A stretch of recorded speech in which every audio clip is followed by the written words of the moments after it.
الحمد لله نحمده ونستعينه ونستغفره ونؤمن بالله ونتوكل عليه ونعوذ بالله من شرور أنفسنا ومن سيئات أعمالنا من يهده الله فلا مضل له ومن يضلله فلا هادي له ونشهد أن لا إله إلا الله وحده سيدنا ومولانا محمدا عبده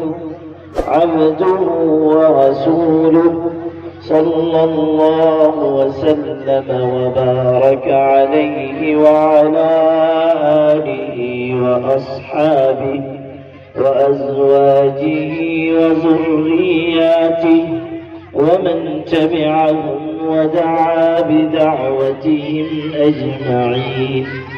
أما بعد، أعوذ بالله من الشيطان الرجيم. بسم الله الرحمن الرحيم. قل هل يستوي الذين يعلمون والذين لا يعلمون؟ صدق الله مولانا العظيم. وقال النبي صلى الله عليه وسلم: كن عالما أو متعلما أو محبا أو مستمعا ولا تكن الخامس فتهلك، أو كما قال صلى الله عليه وسلم. جامعہ اسلامیہ فیضان ابرار کے ناظم حضرت حافظ عبدالحمید صاحب زید مجدہم، اسٹیج پر رونق افروز علاقے کے علماء کرام، معززین شہر اور آپ تمام قابل احترام بھائیوں اور بزرگوں،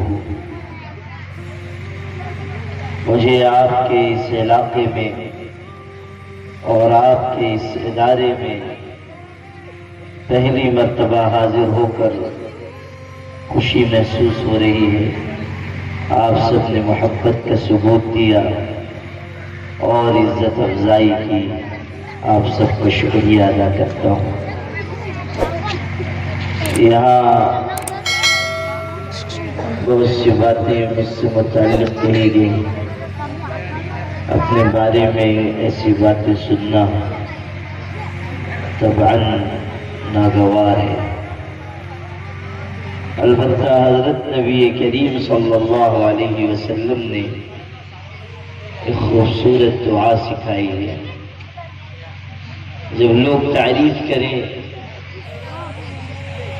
تو ہمیں یہ دعا پڑھنی چاہیے۔ ایک بات یاد آ گئی، ہمارے علاقے کے ایک بڑے بزرگ تھے، بڑے اللہ والے، شیخ الحدیث حضرت مولانا محمد زکریا صاحب کے مرید اور بہت ہی صاحب مجاہدہ، بہت ہی ذاکر، 40 سال لگ بھگ انہوں نے پورے مہینے کا اعتکاف اپنے مرشد کی خانقاہ میں سہارنپور میں گزارا، یعنی 40 عیدیں اپنے مرشد کے ہاں گزاری۔ وہ بہت ہی متواضع اور عاجزی پسند بزرگ تھے۔ کوئی تعریف کرتا تھا تو چہرے کے تاثرات ان کے بتاتے تھے کہ ناگوار ہو رہا ہے۔ بہت ہی متقی اور پرہیزگار، صاحب کشف و کرامت بزرگ تھے۔ ایک بات ان کی سنا دیتا ہوں جس سے اندازہ ہوگا کیسے شخص تھے۔ بالکل عام انسانوں کی طرح رہتے تھے، اور اکثر لوگ واقف نہیں تھے کہ یہ اتنے اونچے درجے کے شخص ہیں۔ تقریباً 80 سال عمر ہو کر فوت ہوئے۔ آخر میں جب بیمار ہوئے اور ایک حکیم کے ہاں ان کو علاج کے لیے لے جایا گیا، اس نے نفس پر ہاتھ رکھا۔ وہ حکیم بھی ذرا جانکار تھا، حاذق حکیم ماہر طبیب تھا۔ تو جو ساتھ گئے تھے ان سے پوچھا اس حکیم نے کہ یہ کون شخص ہے؟ انہوں نے کہا حافظ صاحب کون ہے بتاؤ؟ تو انہوں نے کہا کہ کوئی خاص بات ہے، کیوں آپ پوچھ رہے ہیں؟ تو اس حکیم نے کہا اصل میں نے جب ان کی نبض پر ہاتھ رکھا تو ان کی نبض سے اللہ اللہ کی آواز آئی۔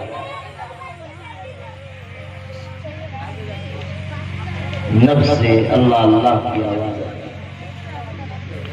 کثرت ذکر کی وجہ سے اللہ کی یاد رگ و ریشے میں پیوست ہو گئی، اور بہت ہی بنا ہوا دل تھا۔ جو بات جس کی وجہ سے ابھی ان کی یاد آئی وہ یہ کہ میں نے ایک دفعہ ان سے یہ کہا کہ حضرت نبی کریم صلی اللہ علیہ وسلم نے ایک دعا سکھائی ہے کہ اگر کسی سے تعریف سننی ہی پڑ جائے تو آدمی فوراً یہ دعا مانگے۔ کتنی خوبصورت دعا ہے، اور اس کو سن کر وہ بھی بہت خوش ہوئے، مجھ کو بڑی دعائیں دی۔ فوراً اس کو لکھا اور کہا کہ آپ نے مجھ کو ایسا نسخہ بتایا ہے کہ اب کوئی بھی تعریف کرے گا اس میں یہ دعا پڑھتا رہا۔ دعا یہ ہے کہ اللہم لا تؤاخذنی بما یقولون، کہ اللہ یہ لوگ جو میرے بارے میں کہہ رہے ہیں اس پر میری گرفت نہ فرمائے، میری پکڑ نہ فرمائے۔ واغفر لی ما لا یعلمون، اور اے اللہ دنیا کے لوگ میرے بارے میں جو نہیں جانتے، میرے قصور، میرے گناہ، میری خامیاں، میری غلطیاں، اللہ تو ان کو معاف فرما۔ وَاجْعَلْنِي خَيْرًا مِّمَّا يَظُنُّونَ، اور اے اللہ لوگ میرے بارے میں جو گمان کر رہے ہیں مجھ کو اس سے بہتر بنا دے۔ کتنی خوبصورت دعا ہے۔ تو اگر کہیں تعریف سننی ہی پڑ جائے ہم فوراً یہ دعا پڑھنے میں مشغول ہو جائے۔ لا تؤاخذنی بما یقولون واغفر لی ما لا یعلمون واجعلنی خیرا مما یظنون۔ میرے بھائیوں، یہ میرے لیے سعادت کی بات ہے کہ ایسی مجلس میں شرکت کا موقع ملا جس میں 5 طلبہ آخری صورتیں پڑھ کر زمرے حفاظ میں شامل ہوئے۔ جس مجلس میں قرآن پاک کا ختم ہوتا ہے اللہ تعالیٰ اس میں کی جانے والی دعاؤں کو قبول فرماتا ہے، اس میں خیر و برکت اترتی ہے، اس میں اللہ تعالیٰ کی طرف سے نعمتیں تقسیم ہوتی ہیں۔ آج جلسے کے اختتام پر ہم اللہ کے حضور میں جب ہاتھ اٹھائیں گے، عاجزی کے ساتھ اللہ سے مانگیں گے تو اللہ ہماری مرادیں پوری فرمائے گا۔ اس لیے یہ بڑی خوش نصیبی کی بات ہے کہ ایسی مبارک مجلس میں ہم شامل ہیں۔ ان بچوں کو بھی مبارک ہو جو آج حافظ قرآن ہوئے۔ میرے عزیزوں، تمہارے سر پر جو دستار تکمیل حفظ قرآن کی باندھی گئی وہ دنیا کی بہت بڑی عزت تو ہے، لیکن آخرت میں تمہارے سروں پر جو تاج رکھا جائے گا وہ اس سے کہیں زیادہ قیمتی ہوگا۔ اس لیے اس امانت کی حفاظت کرو، اس کی قدر کرو، قرآن کے سانچے میں ڈھلی ہوئی زندگی اختیار کرو۔ میں عام طور پر حافظ بننے والوں سے یہ کہتا ہوں کہ دیکھو قرآن پاک کے حفظ پر یہ جو فضیلت آئی ہے کہ انسان کو آخرت میں نوازا جائے گا، اس کے ماں باپ کو تاج پہنایا جائے گا، اور 10 جہنمی لوگوں کے بارے میں اس کی سفارش قبول ہوگی۔ اس حدیث میں یہ بات ہے کہ جو قرآن پڑھتا ہے، یاد کرتا ہے، احل حلالہ وحرم حرامہ، اور اس کے حلال کو حلال جانتا ہے اور اس کے حرام کو حرام جانتا ہے، یعنی قرآن پاک پر عمل کرتا ہے، قرآن مجید کی نصیحتوں کو دل میں جگہ دیتا ہے، قرآن مجید کی بیان کی ہوئی صفات اپنی زندگی میں لاتا ہے، اس کو یہ انعام ملے گا کہ وہ 10 جہنمیوں کے بارے میں سفارش کرے گا۔ ہمیشہ یاد رکھیے، حافظ بننے والے کی یہ ذمہ داری ہے کہ وہ اللہ کے پاک کلام کو ہمیشہ سینے سے لگا کر رکھے، اپنے اندر اللہ کے پیارے بندوں والی صفات لانے کی کوشش کرے۔ قرآن پاک تربیت کرتا ہے کہ تمہارے اندر کیا اوصاف ہو، کیا صفات ہو، کیسے اخلاق ہو، کیسا کردار ہو۔ وَعِبَادُ الرَّحْمَنِ الَّذِينَ يَمْشُونَ عَلَى الْأَرْضِ هَوْنًا وَإِذَا خَاطَبَهُمُ الْجَاهِلُونَ قَالُوا سَلَامًا وَالَّذِينَ يَبِيتُونَ لِرَبِّهِمْ سُجَّدًا وَقِيَامًا وَالَّذِينَ يَقُولُونَ رَبَّنَا اصْرِفْ عَنَّا عَذَابَ جَهَنَّمَ إِنَّ عَذَابَهَا كَانَ غَرَامًا إِنَّهَا سَاءَتْ مُسْتَقَرًّا وَمُقَامًا۔ ارشاد ہو رہا ہے، صفات بیان ہو رہی ہے کہ رحمان کے بندے ہوئے ہیں جو زمین پر آہستگی سے چلتے ہیں، ان میں غرور نہیں، ان میں تکبر نہیں، ان میں فخر نہیں، ان میں احساس برتری نہیں، وہ کسی کو حقیر نہیں جانتے، اور لغو اور فضول باتوں کی طرف توجہ نہیں دیتے۔ جاہل الجھتے ہیں تو ان سے کہہ دیتے ہیں تمہارا راستہ الگ، ہمارا راستہ الگ، اور راتوں کی تنہائیوں میں اٹھ کر اللہ کا پاک کلام پڑھتے ہیں، گڑ گڑاتے۔ والمستغفرین بالاسحار، وقت سحر اللہ کے آگے روتے ہیں، گڑ گڑاتے، اپنے قصور کی، اپنی نادانی کی، اپنی غلطی کی، اپنی کوتاہی کی معافی مانگتے، روتے۔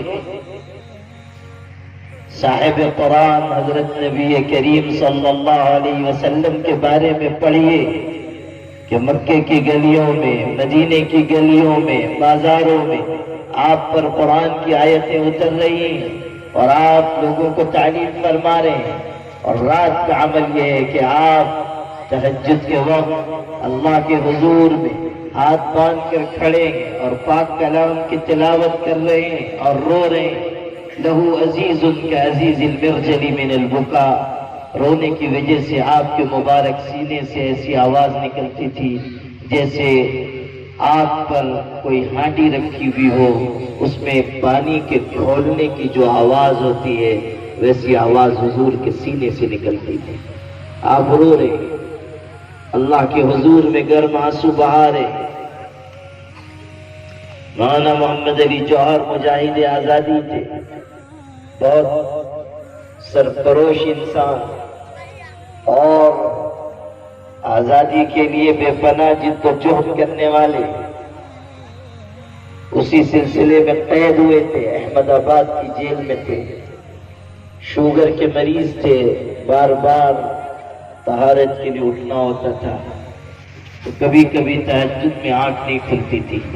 اسی جیل میں گاندھی جی بھی تھے، وہ بھی قید تھے، اور گاندھی جی رات کو 3 بجے اٹھ جاتے تھے، اپنے گیان دھیان میں لگتے تھے۔ تو کبھی کبھی جو مولانا محمد علی جوہر تہجد کے وقت سوئے ہوئے ہوتے تو گاندھی جی آتے تھے اور ان کو جگاتے تھے، اور ایک جملہ کہتے تھے جو بہت ہی خوبصورت جملہ ہے۔ گاندھی جی مولانا محمد علی جوہر سے کہتے تھے مولانا اٹھ جائیے، یہ وقت آپ کے پیغمبر سو کر نہیں رو کر گزارا کرتے تھے. گاندھی جی کہتے تھے اٹھ جائیے، یہ وقت آپ کے پیغمبر سو کر نہیں رو کر گزارتے تھے. تتجافى جنوبهم عن المضاجع يدعون ربهم خوفا وطمعا. نیک بندوں کے صفات میں بات آئی. عالم حافظ خادم دین، اس کی ذمہ داری ہے کہ وہ دن کی محنت کو رات کے آنسوؤں کے ذریعے مضبوط کرے. میرے مرشد گرامی حضرت مولانا سید محمد ولی رحمانی رحمۃ اللہ علیہ فرماتے تھے کہ لوگ دن کے اجالوں میں جن چیزوں کو تلاش کرتے ہیں اللہ نے انہیں رات کے اندھیروں میں چھپا رکھا ہے. اگر ہم اللہ کے حضور میں ہاتھ پھیلائیں گے، روئیں گے، گڑ گڑائیں گے، نعمتیں ہمارا قدم چومیں گی. ندامت کے چراغوں سے بدل جاتی ہیں تقدیریں، کسی کا خوبصورت شعر ہے. ندامت کے چراغوں سے بدل جاتی ہیں تقدیریں، اندھیری رات کے آنسو خدا سے بات کرتے ہیں. اندھیری رات کے آنسو خدا سے بات کرتے ہیں. تو جو صفات ہیں، ایمانی صفات، ایمانی اخلاق، ایمانی کردار، وہ حفاظ کرام اپنے اندر پیدا کریں. بار بار مختلف طریقے سے، مختلف اسلوب میں، مختلف انداز میں اللہ نے صفات کا بیان فرمایا ہے. کہیں ارشاد ہوا انما المؤمنون الذين اذا ذكر الله وجلت قلوبهم واذا تليت عليهم آياته زادتهم ايمانا وعلى ربهم يتوكلون الذين يقيمون الصلاة ومما رزقناهم ينفقون أولئك هم المؤمنون حقا لهم درجات عند ربهم ومغفرة ورزق كريم. اللہ تعالیٰ کا پاک کلام کتنا خوبصورت ہے، کیسا زبردست ہے. ارشاد ہو رہا ہے کہ مومن وہ نہیں ہے جو یہ دعویٰ کرے کہ ہم مومن، جو زبان سے کہیں کہ ہم مسلمان، جو یہ کہیں کہ ہمارے نام مومنوں والے اس لیے ہم مومن نہیں. یہاں تک کہہ دیا گیا قالت الاعراب آمنا قل لم تؤمنوا ولكن قولوا اسلمنا ولما يدخل الايمان في قلوبكم. یہ دیہات کے رہنے والے کہہ رہے ہیں کہ ہم تو مومن ہو گئے. اے پیغمبر آپ کہہ دیجئے کہ تم مومن نہیں ہوئے، بس تم نے سر جھکا دیا ہے، ابھی ایمان تمہارے دلوں میں داخل نہیں ہوا. ایمان ابھی تمہارے دلوں میں داخل نہیں ہوا.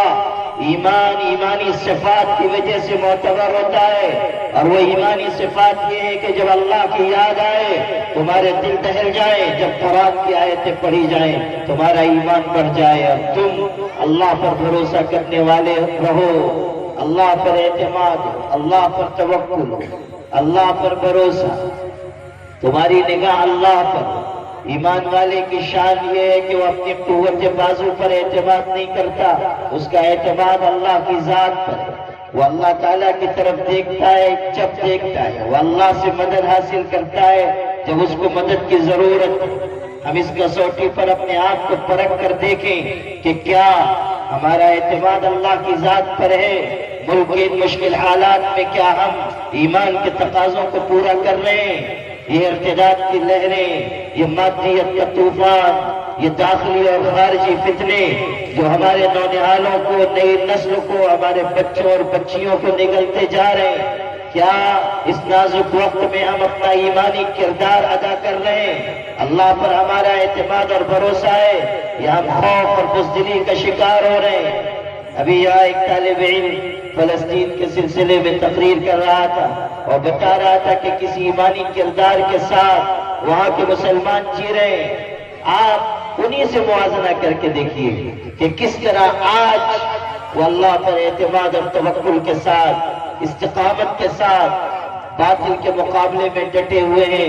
ہزاروں ہزار شہید کر دیے گئے، عمارتیں گرا دی گئیں، معصوم کلیوں کی طرح کے بچے مسل دیے گئے، ان کی جائیدادیں تہس نہس کی جا رہی ہیں. مہینوں ہو گئے، کھانا پانی بجلی سب ان سے روک دیا گیا، علاج کے ذرائع مسدود کر دیے گئے، ظالمانہ قوتیں، استعماری استبدادی قوتیں ان کے مقابلے میں اکٹھا ہو چکی، سارا ظلم اور کفر ان کو مٹانے کے در پہ، لیکن وہ اپنے ایمانی کردار کے ذریعے پکار کر کہہ رہے ہیں کہ تم ہماری جانیں لے سکتے ہو، ہمارے جسموں کو مار سکتے ہو، ہمارے ایمانی جذبے کو قتل نہیں کر سکتے، تم ہماری عمارتیں گرا سکتے ہو مگر ہمارے ایمان کو شکست نہیں دے سکتے۔